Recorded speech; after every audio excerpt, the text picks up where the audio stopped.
இன்னைக்கு 1ஆம் தேதி அக்டோபர் மாதம் 2026ஆம் ஆண்டு. ஆனாலும் புலம்பெயர்ந்த தமிழர்கள் தமிழர்கள் திருநாளை தொடர்ந்து கொண்டாடி கொண்டிருக்கிறோம்.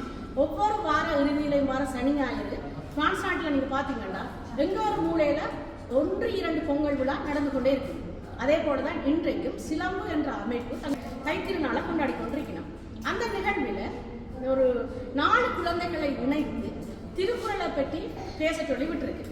இந்த திருக்குறள் என்று சொன்னோன்னே புலம்பெயர் நாட்டில் நிறைய குழந்தைகள் அருமையாக திருக்குறளை கூறுகிறோம். இன்னைக்கு தமிழ்நாட்டிலையும் தமிழீழத்திலையும் திருக்குறளை பற்றி எங்களுடைய குழந்தைகளுக்கு தெரியுமோ இல்லையோ தெரியாது. புலம்பெயர் மண்ணில பிறந்த எங்களுடைய பிஞ்சுகள் எல்லாம் திருவள்ளுவரை பற்றியும் திருக்குறளை பற்றியும் மிக அழகாக அறிந்து வைக்கிறார். திருக்குறள் என்று சொன்னோன்னே நிறைய குழந்தைகள் நினைவு வந்தாலும் இந்த குட்டி அஜய எனக்கு நெடுகள் நினைவு.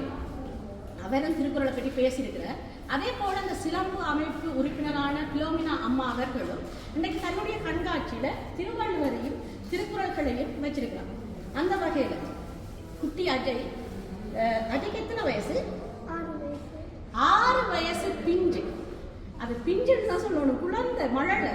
ஆனால் 2000 ஆண்டுகளுக்கு மேலாக எழுதப்பட்ட திருக்குறள் இன்றைக்கு 2026ஆம் ஆண்டு இந்த குழந்தை பேசுதுன்னு சொல்றாருன்னு சொன்னார்.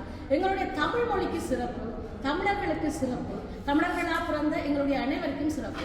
அந்த வகையில இன்னைக்கு ஒரு உரை செய்திருக்க திருக்குறளை பற்றி குட்டி அஜய் பிரான்ஸ் நாட்டில் பிறந்த ஒரு தங்க குட்டி திருவள்ளுவர் குட்டி பேச போற கேளு. பேசுங்க. சிலம்பின் ஆர்வலர்களுக்கு அவ்வை அறநடி அஜனின் அன்பு வணக்கம். அன்பு காட்டும் இயல்பு விலங்குகளிடத்தை இருப்பதாக அறிஞர்கள் கூறுகிறார்கள். அன்பு காட்டும் ஆற்றல் விலங்குகளிடமே இருப்பதானால் மனிதர்களிடம் கண்டிப்பாக இருக்க வேண்டிய ஒன்றல்லவா? அன்புடையவரின் சிறு கண்ணீரே தன் அன்பை வெளிப்படுத்திவிடும் என கூறும் வள்ளுவர், அன்புடைய எல்லா பொருளையும் தமக்கே உரியதாக நினைத்துக் கொள்வதில்லை. மாறாக தம் உடலையும் உயிரையும் பிறருக்கு அர்ப்பணிக்க துணிவார்கள் என்கிறான். உலகில் மகிழ்ச்சியாக வாழ்பவர்கள் அடையும் சிறப்பு எதுவென்றால் அன்போடு எல்லோருடனும் இணைந்து வாழ்வது ஆகும். இப்படி கூறும் வள்ளுவர் அறம் அனைத்துக்கும் துணையாக அன்பிருக்கின்றது என்கிறான். எழும்பில்லாத புழு ஒன்றை வெயிலில் நீங்கள் பார்த்ததுண்டா? அது எப்படி வருந்தி துடிக்கும்? அதுபோல அன்பில்லாத என் உயிரை அறம் வருத்தும் என்று எச்சரிக்கை தருகின்றார் வள்ளுவர்.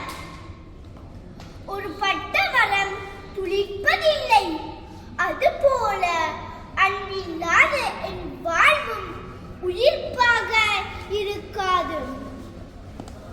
அன்பின் வலியது உயிர்நிலை அகதிலார்க்கு எண்பதோள் போர்த்த உடம்பு என்று கூறிக்கொண்டு முடிக்கின்றேன் எனது பேச்சிதழை.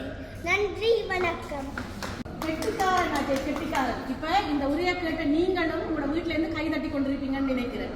இப்படியான அற்புதமான குழந்தைகளை பெற்று தந்த பெற்றோர்களுக்கு வணங்கி கொண்டு, இந்த தங்க கட்டிய வணங்கி கொண்டு, இந்த அருமையான குரலை எழுதி எங்களுடைய தமிழ் மொழிக்கு பெருமை சேர்த்து நாங்கள் இன்றைக்கு மார்கட்டி சொல்ற அளவுக்கு, தமிழன் என்று சொல்ற அளவுக்கு இந்த குரல் எங்களுக்கு உதவியா இருக்கு.